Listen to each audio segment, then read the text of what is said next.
Welcome to 40 Below Zero, an international podcast about life with invisible illnesses, hosted by two guys living with multiple sclerosis. Coming to you from the Keystone State of Pennsylvania, I'm your co-host Nix, and with me on this ride is Terry, a Londoner who calls Ontario home. We're so happy you're here with us as we continue to try and normalize a life that is anything but. So let's get into it.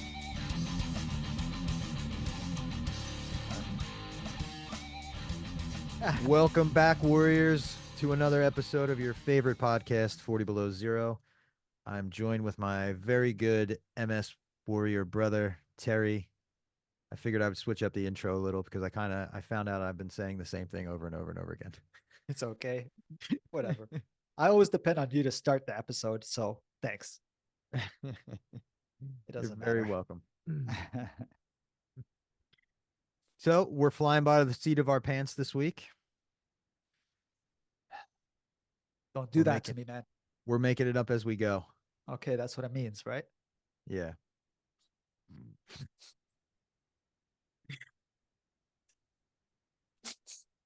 The fatigue and the heat intolerance that I've been talking about has been relentless because the weather, I should not be wearing shorts this far into November. Mm. And it was just 80 degrees Fahrenheit the other day. And I felt horrible. Not gonna lie, it was not good. It makes it very difficult to get anything done or to care about doing anything. So, and then it takes even more effort to not be miserable when I'm out and have to deal with people because I just feel terrible and everything hurts and I'm in pain and I'm trying my best not to be that guy, like you always say. Yeah.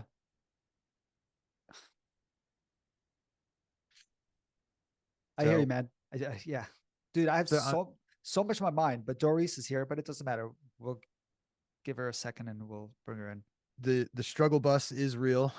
I've been driving it for a little while. So shout out to every MS warrior that's out there doing what they got to do just to get through. And with that, we'll bring Terry. He's going to introduce our lovely guest for today. Can I start with telling you about what happened to me? Oh, sure, absolutely. Sorry, Dorice, you gotta wait. Yeah. Just joking. Just- you know Don't me, tell me. man. Wait, don't tell me. You know me, man. I don't want to be that guy. Hey, But I'm the guest, and I think you guys should continue on with what you were talking about. So,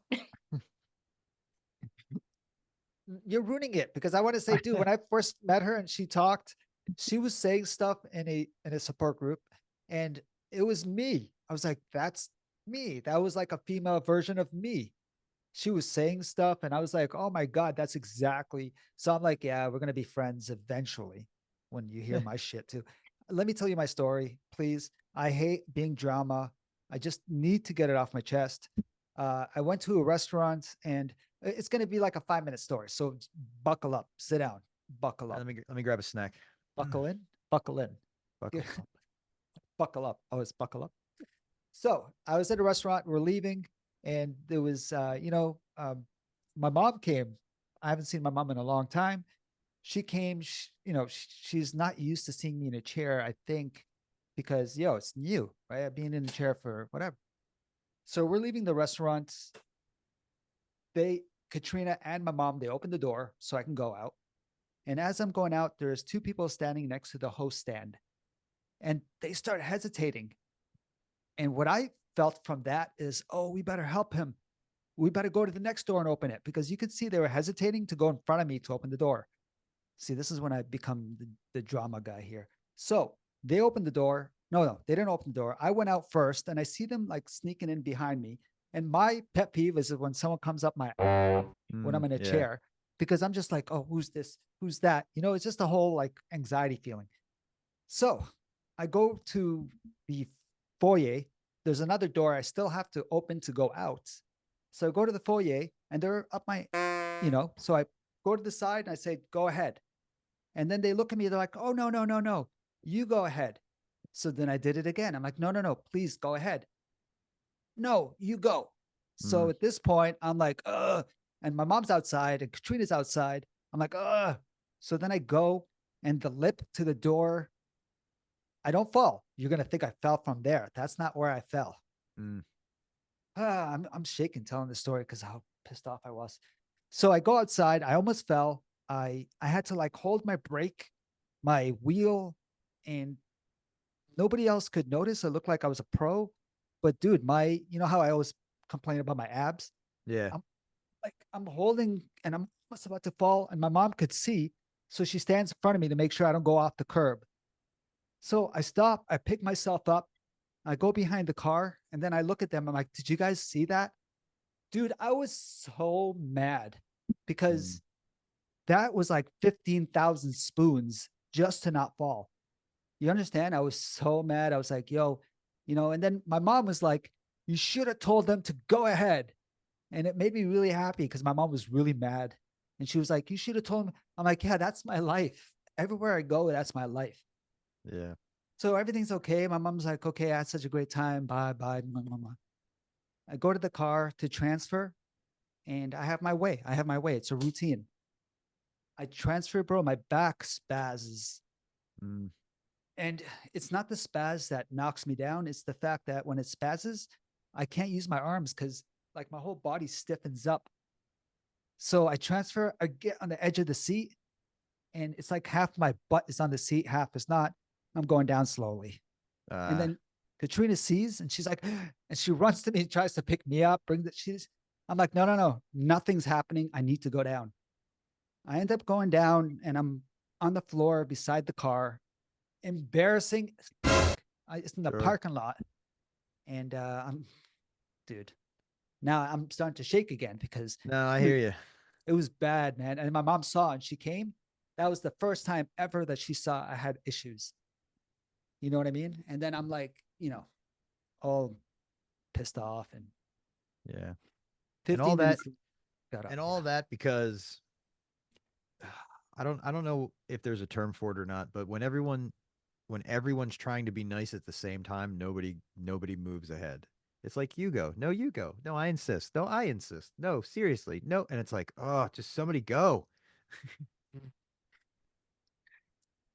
Dude, I was not in a good headspace. Yeah, seriously. Yeah, that probably rocked your whole evening. Well, it was in the evening, you know what I mean? But it wasn't that. The problem is I became a different person, and then I'm cussing and this, not at them, but I'm just cussing. And then I start cussing out my brother, who's not even there because I haven't talked to him and whatever. And I'm like, oh, and he doesn't even know what I go through. And, I become that guy who's like fucking blowing up everything. And then we start heading home. My mom's in her car. As we park the car, she comes and jumps in Katrina's car. So, to make sure everything's okay. And I'm like, yeah, everything's okay. I start damage control where I'm like, I'm so sorry, mom. I'm so sorry you saw that. And she's saying, no, no, no, it's okay. And then she's like, are you ready to go? And I'm like, no, I'm still tired, but I was not tired. I was ready to go, but I wanted to stay in the car for as long as I could to damage control that shit. Because my mom's old and she ain't going to live forever. And I don't Mm. want that moment to be stuck in my mind. Fuck, I'm so fucking dramatic. Ooh. No, listen, it's it's something that's very it's something that's very overlooked. It's just what the mental process we have to go through, and then when we get exposed like that, especially in front of somebody we love, we feel like we're letting them down. Even through our struggles, we try to maintain this sense of identity or this sense of like I have this under control, and especially with the loved ones, because we don't want them to think that we're worse off than we are. But we are. It's not great, and we lie to them, and we say no, it's fine. I mean, it's not. It's tough, but I got it under control. And then something like that happens, where of course your back spazzed because you had to use muscle groups that weren't ready to be used because of the fall. So naturally, it's like you strain, and then there's going to be a reaction, and the reaction was your back spasm when you try to use it, and then that takes your arms out. So it's like this cascade of things that occur, and it's all happening in front of people. So it's embarrassment on a couple of levels, because you're embarrassed because it's happening in public. You're embarrassed because it's happening in front of a loved one that you haven't seen in a while. And now you're going to think like, now, my mind went to, oh, great. Now they think this is every time I go out, this happens. And they think that now I'm further down the road than I am. We're all exactly where we are with the diagnosis. And then other people apply their thoughts to, oh, well, if he can't walk, well, then also can't do this, and he also can't do that, when you probably could. Yes. So dude, I totally get it. And you have every right to be as emotional as you are. That is very dramatic for an afternoon out or an evening out, whatever it was. So Whatever, but yeah, thanks, man. Yeah, yeah, of it course. just sits on you heavy, right? Yeah, And then the next day, it takes like 3 days to feel like, sure. okay, everything's okay. I'm, And what? and honestly, that's the reason why people don't reach back out to other people, Mm. or they don't go back to places, because they're like, I don't want that to happen again, so I'm just going to avoid the whole, and that's not healthy. So sorry you went through that, brother. That really sucks. It's okay. And I said to myself, oh, I'm so glad that happened, so I can share that on the podcast. I got a story. But Silver then as linings. time comes up, I'm like, I don't want to share that. Like I'm always the guy that falls. I always have stories, but it Listen, wasn't a fall. It wasn't a fall. It was like mm-mm. you got it. And if you go back through the episodes, I'm always the guy talking about how the weather messes me up. Like if you listen to this whole season, especially, it's like every other episode I'm complaining about how my legs are terrible because of the weather. But it's always me, and then you're always taking care of me, making sure I'm okay. And then I never throw it back at you. I'm always like, yeah, you're fine. But I know you're not fine, bro. So match my story, please. Okay. Well, I'll think about that, but I think it's time we bring in our guest. She's been Oh, sitting very patiently. look at us. Look at us. Remembrance Day. What? It's Veterans Day down here, so thank you to all the veterans. Awesome. Um, I saw that picture of you. Okay, we'll give it to Dorice in a second. I saw that picture of you on Instagram with your dad. Right on. You taking Yeah, care of well, him. it's Kit's dad. Yeah. Oh, my bad. Kid's dad. Yes, you're right. So Cool. yeah, we went out to our Tim Hortons. It's called Wawa. Wow. Dorice, Yeah. thank you so much. Like, I feel like I say this to everybody. I'm sick of it, but I really do feel like we're family. I I say it to appreciate everybody. it. It's like, but no, legit. I remember the day you came in and you shared, and I'm like, you need to come. We need to talk some more because your story was so similar to mine. Because you were fine, you hid it for so many years. Do you want to tell me when you were diagnosed? Let's start there. Sure, yeah. And sorry for interrupting you guys. Not at all. You can cut out whatever you need to. Um, where do we start?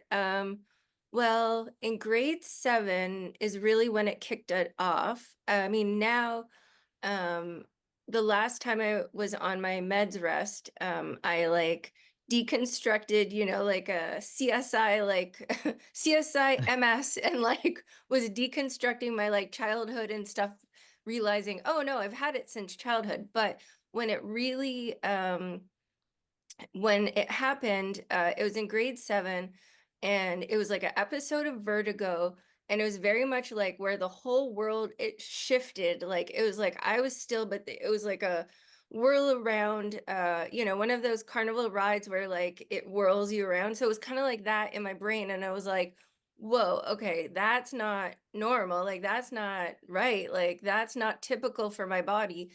And then it continued on. I had different episodes of vertigo, and it was messing with my balance and stuff. And I at that time they thought I was making it up, and not. And I was very much insular. I'm not as extroverted as I am now. I was, I didn't know how to explain what I was feeling in my body. Now, me sharing it here, great. But like back then, I had no clue how to express it. And so then they did scans back then, but I don't think they did an MRI, but they'd never clued in MS. Like at one point, they were like, oh, go see a psychologist. It must be all in the head. Like if you just talk to someone, it'll help or whatever. And then eventually it did dissipate the kind of episode of vertigo. But from then, and I was fighting my body kind of like, I'm sure you both know, like when your body's like screaming at you, like, hey, something's up. And you're like, no, no, like, shh, I'm trying to live my life. Like, just go on a shelf. I'll deal with you later when I have time for it. And then the time never really came. And then my body was like, hey, guess what? I'm just going to do it to you anyway, because like you have to address this. So, yeah, it was a lot of years um, of fighting with doctors and just them not believing me. And I used to be 300 pounds or around 300 pounds. And so that was at my biggest, but even as a child, like I was always chubby and stuff. So they would always blame whatever health kind of issues I was having on my weight. And then as a female, they do kind of bias and be like, ah, you don't know what you're talking about kind of thing. So yeah, so that was the kind of precipice of my long time journey, but I kept fighting and I kept going to doctors and being like, okay, something's off. And then the thing that actually got me my diagnosis was my hearing was off. Um, and I've been tested, like I have perfect hearing for my age and all the loud music I've listened to, even before not wearing earplugs. But so that by the test wise, my age, the MS, everything, perfect hearing, above average. But I'm hard of hearing because my brain can hear, my ears can hear the internal noise of my brain processing. And so that's what got me the diagnosis, because also with that, I would go to the doctors, be like, I have this thing with hearing. And then again, they'd just be like, ah, whatever, your weight. Like, and I'd have panic attacks. I had daily panic. Like I had so many different issues. And then finally I did have a ENT that was like, oh, hey, that hearing thing is strange. And then she got me a partial MRI. And then that got me my diagnosis. But I knew something was off under the hood. And no doctor would believe me that like I needed an MRI to like go check it out because something was off. And they would try to, they were like, different brain meds or whatever. And like, it's just like putting gasoline on the fire, it's not helping the situation at all. So anyway, that's my little spiel. Wow. Wait, so the wow, that's a lot. The first question that came to mind for me was what what does the internal processing sound like? Ooh, good question. Because I don't think I would even know. Is it like a high pitched humming? Like what is it? Sometimes it is. I always say that my brain is like a 90s CPU without a fan. Like remember those 90s like brick, the old PC, Yep. the PC, and it would be like you'd open one like web page and it's just like chugging and like all those noises. That's what the internal sound of my brain sounds like. So yeah, Wow. sometimes it's high pitched kind of squeaking. Sometimes I just call it like it's just loud in my brain. Luckily I had a tune up from my osteopath, so I'm not hearing it as bad right now. But then like I uh I become hard of hearing. So it's like I can hear the internal kind of, and it's not tinnitus, like it's not, because So some people would say it's like tinnitus. It's not that. It literally feels like I can hear the computer program that is my brain chugging away. And like, wow. yeah, Crackle? Is it a crackle noise? sometimes it depends. So listen to this. This is why first of all, the weights, I had the same thing as you. I lost it. And when I lost a lot of weight, people thought I cured myself because I could start walking now and Right. easier than before. Yeah. And it's like, no, it's just because you're lighter. You get it. Yeah. How do you know the hearing was enough? Okay, I have crackle noises, but it's not all the time. Yeah. And now I'm hearing other MSers say, "Oh, me too. I have issues." I'm like, "Oh, it's an auditory thing, which is a all nervous issues." And you Mm. had vertigo at 7th grade. Yeah. That's a shitty time to have it. Well, that I like remembered, like that was the time where it like shook my brain or my body so much that I was like, okay, I can't ignore. Like I had chronic headaches growing up. I was always tired. I was always exhausted. No matter how much sleep I got, I was never rested. And I even had early episodes of foot drop that I didn't know were foot drop till, again, like just this Right. year. But it was in grade 7 where I was just like, okay, no, this is not, everyone gets headaches. Okay, like whatever. But like this is different. This is something that like I feel like like I call them the professionals, but I'm like, the professionals should check it out. Like that's their job, right? Like to Mm. help us when we're like, I don't know how to do it. Like if a Tylenol or whatever doesn't help it, like, okay, I've done the over the counter. Let's see what you can. Like I always say like the doctors and stuff, they're car mechanics for our body. Like you go, if something's off with it, where you're like, That's oh, good. my car engine's making a weird sound, you go take it into the mechanic. Like so that's what you do with your body with the doctor. And like they just it's very compartmentalized.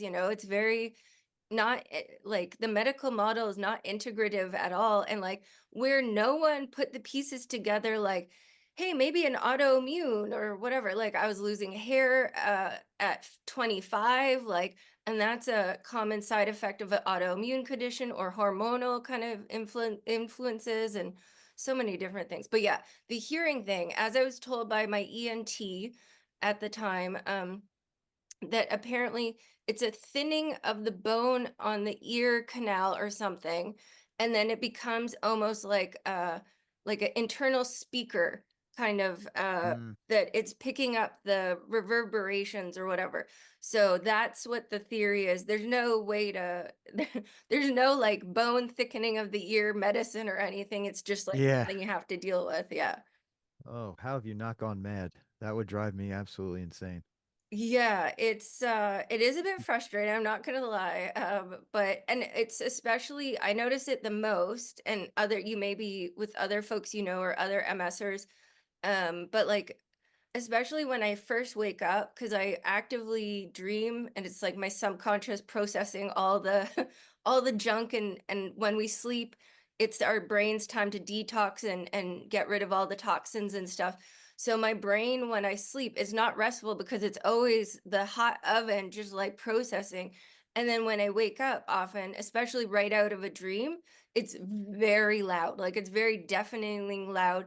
And then I have to wait a while to kind of like to calm it a little bit, and then I'm like, okay, like to stop thinking, like just don't Right. think, don't dream, don't anything, like just shut off the computer essentially to like calm the noise. Yeah.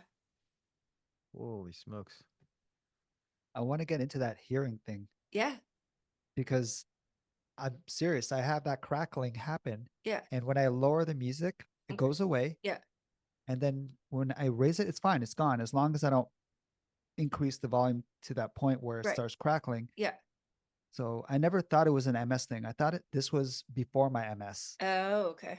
So, but it makes sense. Like it's I can't say specifically that it's MS because, when like for me, like I'll place a call in for the MS clinic and be like, hey, I have this symptom or whatever. And they're like, that's not MS. It's like, okay, well, like I have MS and I feel like everything's related to it in some way. Like our brain lesions are fried wiring in our brain. So like, even though it might not typically be an MS symptom, it's adjacent to it because the wiring is fried, like, Hmm. so yeah, the I have also trouble with frequencies of music too, like now, like I can't listen to I used to be very like loud feels punk hardcore stuff.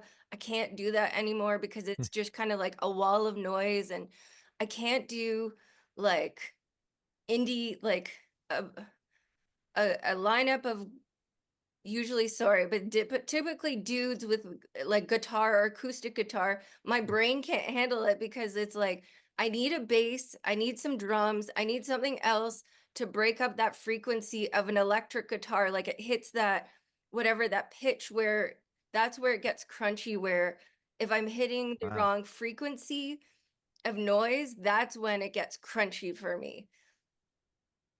That reminds me of I followed a guy on YouTube for a little while. He works specifically with frequencies Ooh. and he has every color. So he does like this is what white noise sounds like. This is what pink noise. This is brown. This is green.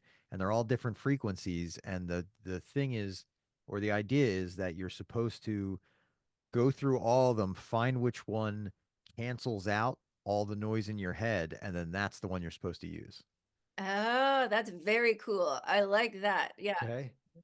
I That's cool, don't know actually. specifically who he is on YouTube because like I said, it's been a few years. But if you just search that, Yeah. like if you just search like pink noise, he'll come Yeah. up because that's what he does. Cool. That's Yeah, awesome. and that Thank you for sharing that. That's cool. yeah, he because of the tinnitus that I have, so it's supposed to cancel out all the ringing and all that, and it actually works. It works for a little while. I used brown noise. It sounds like you're riding a subway car underground, is what it sounds like. And it just for some reason it just makes my brain feel better. Nice. So then do you have tinnitus all the time? Like, do you have like a high pitch kind of squeakiness or? Yeah, in the left ear, yeah, but Mm. that was way before the MS. That's from years of loud music, especially when I was drumming and the hi-hat was over here, so you have this like Yeah. all the time. So Did you wear earplugs when you were drumming or? uh eventually I did. I played let's see, I from fourth So that's a fourth no. fourth grade till I graduated, and I don't think I started wearing earplugs till I was in high school. So there was 5 years where I was just like letting it hit, Yeah. but But live and dude, you learn, have right? a symptom you never told me about. You're like, it's okay. That was Well, before my MS. yeah, I don't think it's connected to that. I think it's operator error. Okay. I would say though that Uh, I'm like, yeah, you probably did the damage before him, but I'm sure the MS plays into it that it like exasperates it maybe, like Oh, absolutely. And for me, it's I have the same thing, but with my left eye. Um, mm, I have I have 20/20 vision. I just can't see it. uh, So right. Yeah. Isn't is that that so were you frustrating? being were you trying to be funny? Or did I I'm not miss trying to be something? funny. That's real. Yeah. Okay. Okay. I can't see my vision that I have That's because so the nerves are dead. frustrating. You got like the report card where it's like, see, I'm perfect. And then it's like, but functionally not. Like, Yo, a grade 7. I want to know like how many people I don't want to say this, but how many people thought you were just being dramatic? I actually had to take time off school. It was that bad. And both my parents worked. So I was kind of left alone at home. And then I was, at home eating stuff that I like probably normally wouldn't eat. So I think it exasperated, stuff like I remember I was eating a lot of eggs at that time because, in grade 7, eggs are easy for a kid to make. And then now I'm on an anti-inflammatory autoimmune kind of diet and have been on for 4 years. And like eggs for me are forever no, but like in grade 7, like I was having those episodes and like the diet that I had at the time contributed to it, I think. But yeah, I 100% believe that. I don't know, but I think that the kids at that time thought I was totally making it up and, like, oh, she's just not in school. It's like, no, it was a real thing. And the thing is, it wouldn't happen all the time, but it would happen enough there would be some days where it felt like it was all day, but then it would like come in pockets where it's like I didn't feel safe to be outside of the house because I didn't know if it would flare up or not. And it was such a scary thing. And like being, I don't know if you folks, you guys have had episodes of vertigo, but like, and it's similar to like, Terry, your story, they were saying like when that stuff's happening, it's like, you just like you're so dysregulated in your own system that you can't like the outside world is just so much extra information that you have to take on, that is just exacerbates everything that's going on internally, that you're having enough trouble figuring out internally what's going on. You can't handle the outside fishbowl, you know? Yeah. Awesome. Well said. Thank you. Yep. And I need a few days to come down. You're right. Because it's Totally. just it's so busy up there. I can't explain it exactly. And it's our central nervous systems get dysregulated with it, and our vagus nerves too. Like, and it takes time for the body to dissipate. And then we live in a world that, everything is designed to distract us from these feelings, or give us a pill to just, to like get rid of it or numb it or whatever, where it's like, no, we unfortunately are in a state where like we can't avoid it. I mean, I'm sure all of us have tried to avoid it, but like oh we yeah.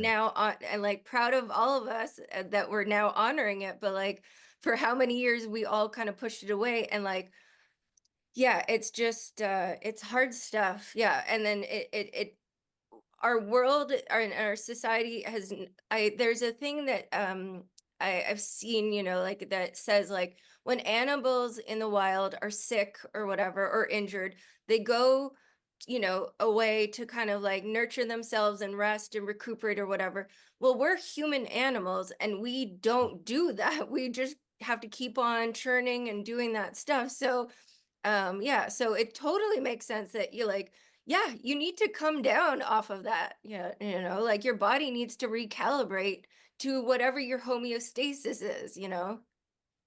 Yeah, absolutely. And that's why there's such a big movement now with like my daughter, Mhm. she's 21, and her whole generation is all about self-care and acknowledging your own limits and not being afraid to say I can't do that because X, Y, or Z. So there's somewhere along the line, and you know what? Honestly, probably it was the pandemic when everybody was just sitting around trying to not lose it, and that's where all this came out of. Um, but you're right. You need to, yeah, that's what we need to do. We need to go away and recuperate and give ourselves space and time. First of all, I can't believe you have a 21-year-old daughter. You look like such a Look, spring That is chicken. correct. Like, no, Oh no, yeah, you don't seem like you would have a 21-year-old. And then also, um, the pandemic, I loved the pandemic. Like, that was my oh favorite my God, time. me too. It was just like, Sorry. oh, no one bothering me, nothing. Like, I could just be still and quiet, and like how quiet the world was too, because there was no noise around. Like, oh, I mean, it was horrible for all the stuff that was Horrible. horrible, Yes, but yes. yeah, I agree with you. I agree yeah. with you. I that's loved it. not And that's not the TikTok clip, Terry. no, no, I'm not.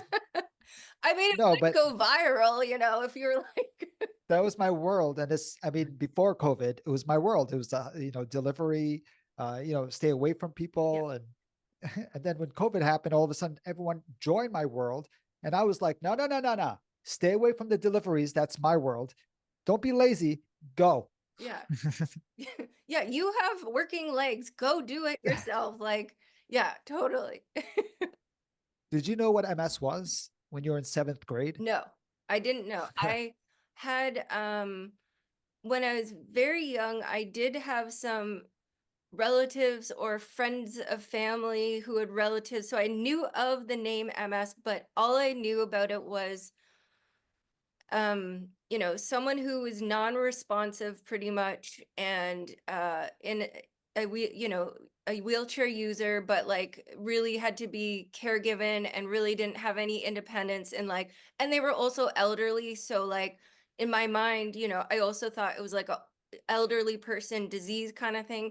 um but yeah, I didn't have any knowledge of it whatsoever. Did I you think guys? this is the stuff you shared when I first heard Yeah, you. And I'm like, yes, yes, yes. And you were talking about the weight and you know what I mean? I had a lot of symptoms too around grade 8 or 9, yeah. but of course it didn't I can never say that word. Say it for me. Exaggerate. Exasperate. Thank you. Till I was around grade 11, 12. And I'm like, why is my fingertips numb all the time? Mm, And then it took okay. me another few years. Yeah. Damn. It would have been a really hard life in seventh grade. I'm pretty sure. I have a theory that it has to do with hormones myself because I as a human with a uterus and I identify as female, but I got my period in like grade 6. I think I started to notice fluctuations of stuff in grade 5 maybe, but grade 6, like my the period just really hit me hard, like really. And then I later found out I have PCOS and endometriosis. So like, and that's only in the last 4 or 5 years learning that stuff. But the hormones, uh when my so I didn't know again that I had endometriosis growing up, but I definitely had really vicious periods. And I was taking oral birth control from a young age to kind of help manage the hormones and stuff. And I was not promiscuous. It was totally for hormones. Um, We don't judge.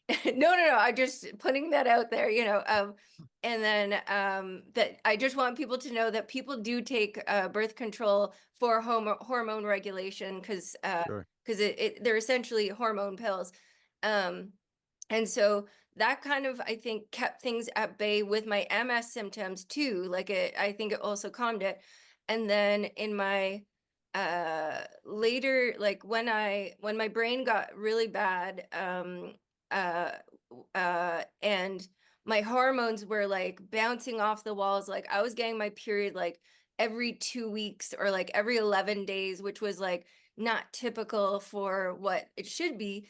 And then that's when I found out, oh, I probably have endometriosis. But then once I went on the Depo-Provera shot, so I get it every 3 months, and that regulates my MS symptoms. So like my MS symptoms got way worse, especially cognitively and executive functioning, and like my brain fog was like, there was so many different things that I managed and at from getting out of that kind of really bad time with my brain. But like, so the hormones are a key thing. And then I have my newer neurologist, I actually had asked him, I was like, I feel like now that I'm on this Depo-Provera, like, and that my hormones are regular, that my MS symptoms aren't as like exasperated and wicked and off the rails. And he had proved it. He was like, he concurred. He said that there are studies that have been done that levels of estrogen and progesterone levels do impact MS. So that's also interesting, Terry, that you had symptoms of MS, happening, because I don't know when like the hormones come out with men, or males, but if it's females are around grade 5, 6, 7, I'd imagine it's similar, with guys too. That Sure. was my It's long definitely. ramble about that. No, it wasn't long at all. Nick, when did you get your first? I'm just joking. Go ahead. No, I was gonna say, regardless, women certainly mature faster than men do. So whenever the hormones come out, it doesn't matter. We stay Perfect. childlike forever. Perfect. But yeah, the hormones and MS is definitely a thing. It's not all in my mind. Like there is medical Uh, studies about it. So yeah. and we have heard far too many times from way too many of our guests that things were just overlooked or passed on because they were female, Yeah. to asking their doctor for help, and the doctor just kind of blows them off. And that is a huge problem in healthcare, all up and down, with or without a diagnosis. The women in my life go through that way too many times, and some of them even see female doctors. The And it's female like, doctors are not, they're sometimes worse. Like yeah. honestly. Yeah. So, The yikes. the possibility or what you're going through with endometriosis, I just learned about that maybe 2 years ago. And I start following an account on Instagram all about that because I know some people that have gone through that. And I just thought, oh, okay, something inside, there's an issue there. But then I learned about all these different things of endometriosis and the pain and how you can faint through the pain because of the pain. And I'm like, yeah, I'm so sorry. I don't mean to like bring it up to you right now, but No. it's an invisible illness, you Yeah. know, and doctors don't really they don't really focus on that either. And it takes a lot to get them to take you serious. As a good friend once said, boring is best. Oh, you mean my poster? Where is it? Right there.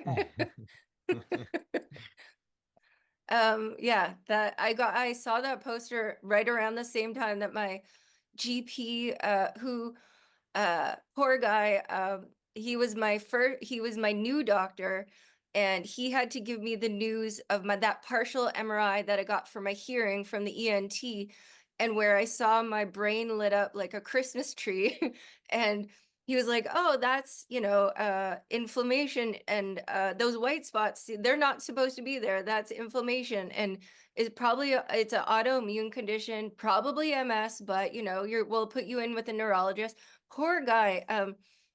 But he had said, like, so you have to manage your stress. And I was just like, this world, like, I actually laughed at him. I was like, how am I? And at that time I was having like daily panic attacks, like sometimes all day and stuff.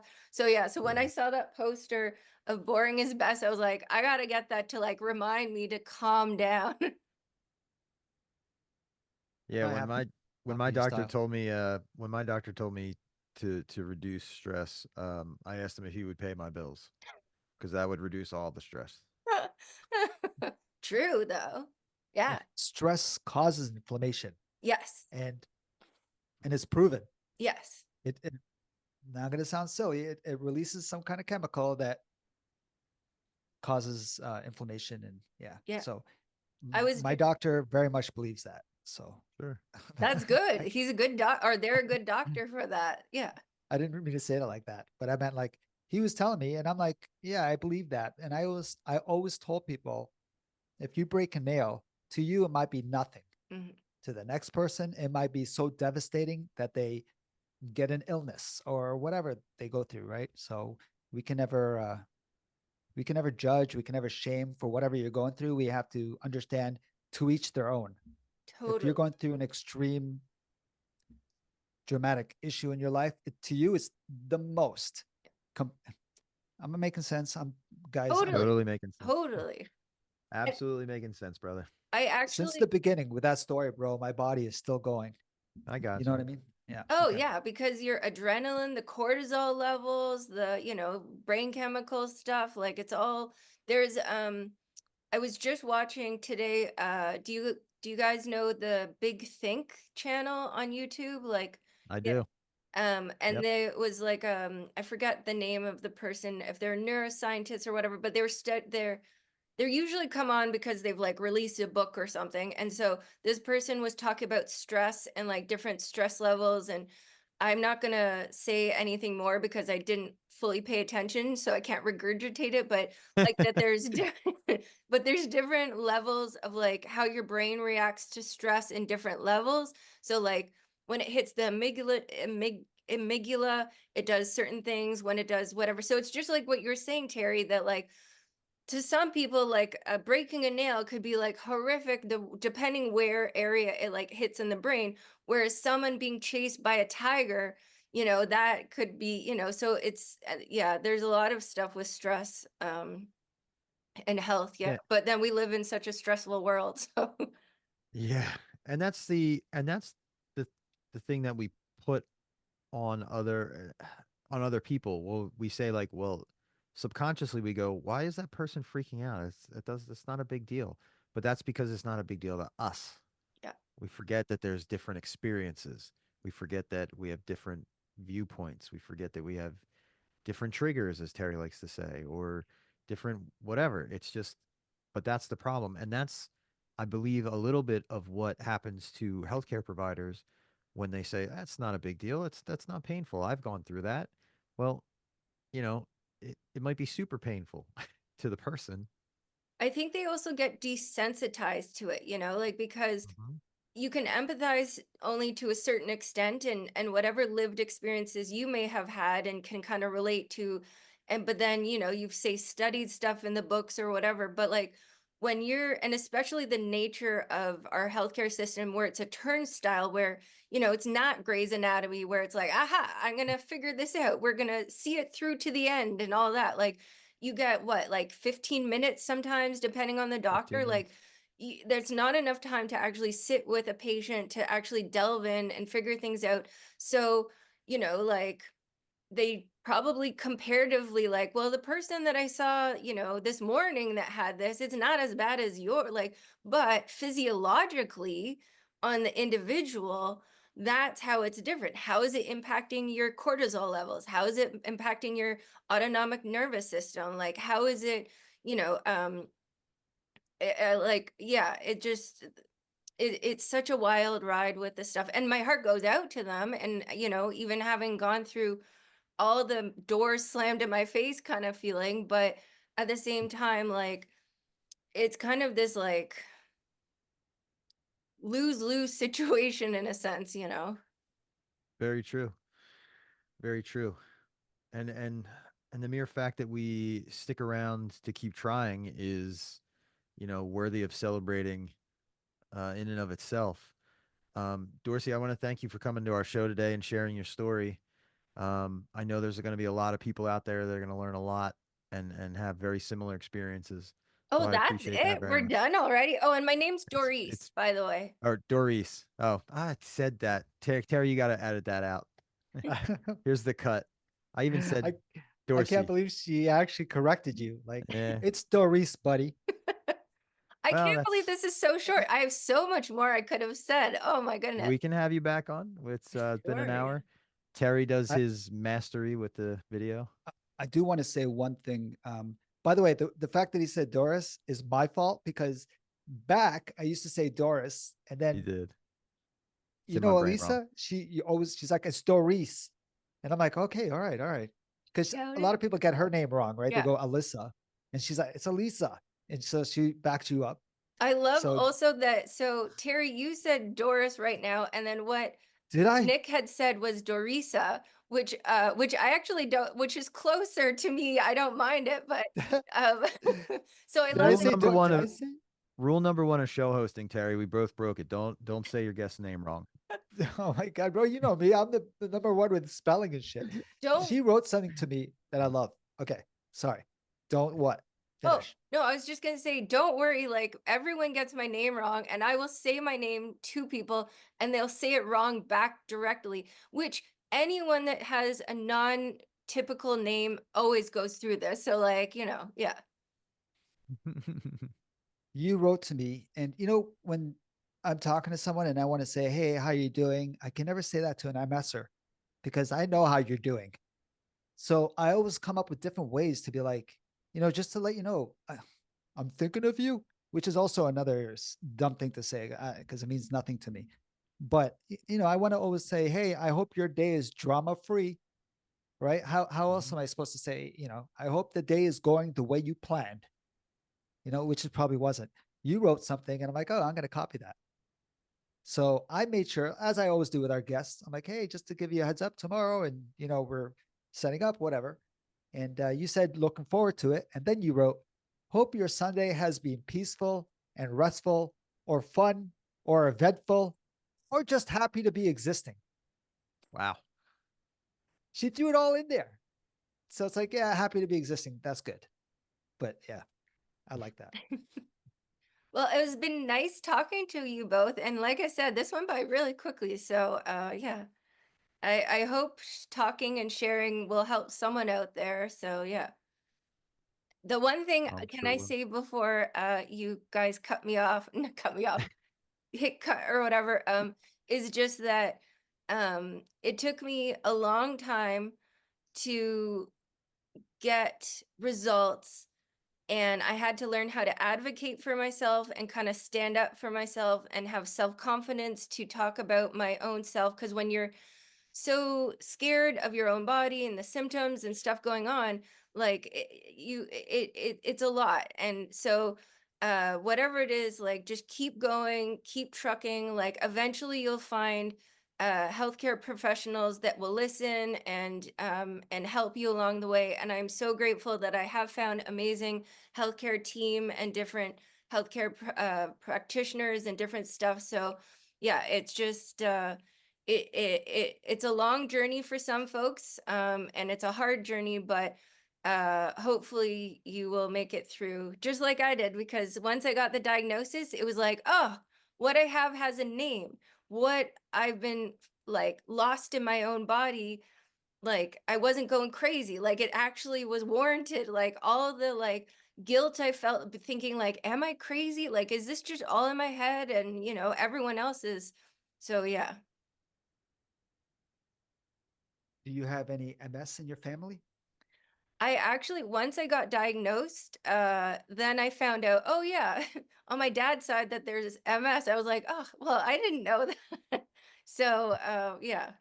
But like when I was a kid, I felt 1,000 years old, like in the heat and stuff. Like, so like there was, it's again, this is where like the medical system is so not, it's not integrative, and it's so fragmented, where it's like no one since childhood put these pieces together of like, this could potentially be MS, or not even MS, an autoimmune condition, like I didn't hear autoimmune condition until I got that first MRI that led to it. And that MRI was because of hearing issues. Like, I don't know how much longer I would have not had anyone look under the hood if I hadn't fought hard to say, hey, I've got this weird hearing thing.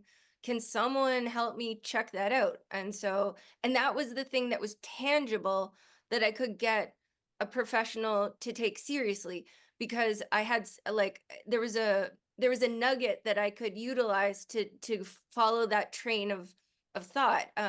Before it was all like vapors, like I didn't have anything tangible to be like, here, this is what is going on. So yeah. Listen, I know you're like it's too short. We're gonna have you on soon, Okay. and I'm not. When I say that, no, don't okay me. No. No, I'm going through something. I know some people understand. Um, this is not why Nick's protecting me right now because he knows my body's. So, thanks, Nick. Appreciate your backup. Um, Anytime, brother. I need to bring her on because I feel like there's a lot more to be said, and I know she wants to get a lot off her chest for sure. So It's more so if anything that I've went through can help other people from not feeling so alone and lost through it, that's the only reason I'm doing this, like, and I know that, that's why you folks do this too. Like, it's not, sure, I can be here all by myself, whatever, and like, oh yeah, proud, like, well done, you got your diagnosis, what, sure, but like, how does that help other people going through the same thing, where they're lost, they're confused, they have doctors that maybe aren't listening to them? And especially for folks, like, I'm in a city, a larger city, how many people in rural areas or isolated areas, or say in Canada up north, that don't have access to, they only have access to limited healthcare professionals? Like, how many people don't have the resources, and if they can somehow, if they somehow come across this and it helps give them a little bit of a gem to be like, okay, I can learn from that person. It's not maybe the same thing, but I can like do this. That's the only reason why. Yeah. Well, we're glad you're doing it. And I'm sure there's others out there listening that are too. Well, thank you. That's very kind. awesome, Nick. Thank you for Anytime, understanding. brother. Of course. Thank you for being our very honored guest today. Thanks for having me. Yeah, and also we could have canceled it again. So No, No. we just have two mini Dorice's shows. I can't even talk. that's all Cut. right. We'll Done. cut it. Yeah.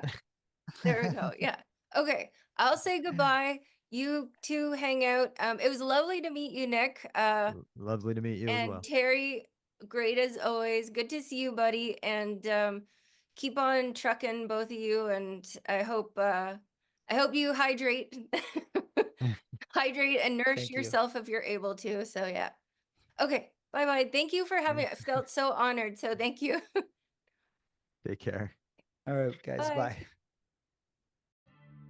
So check us out at 40belowzero.com. That's 4 letter T below 0.com. Or feel free to reach out to us. We'd love to hear from you. Our email address is info@40belowzero.com.